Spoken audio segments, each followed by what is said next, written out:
დღეს თავისუფალი თამაშები, რომლის სლოგანია „ვთამაშობ საქართველოსთვის“, ფეხბურთს დაეთმო. სპორტის სასახლეში ერთმანეთს ნახევარფინალისტები, პირველი და მეორე საჯარო და გაბრიელისა და წმინდა ნინოს სამრევლო სკოლები დაუპირისპირდნენ. დაძაბული და საინტერესო თამაშები მეორე და გაბრიელ ეპისკოპოსის სკოლის გამარჯვებით და ფინალისტობით დასრულდა.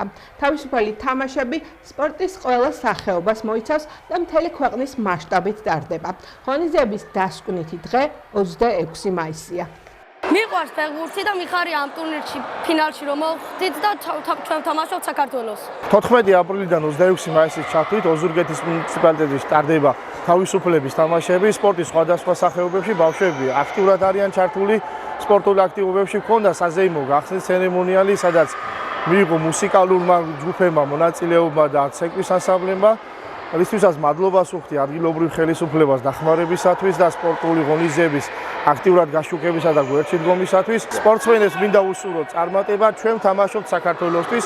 ჩვენი დევიზია, ამ თამაშების დევიზია, ჩვენ თამაშობთ საქართველოსთვის.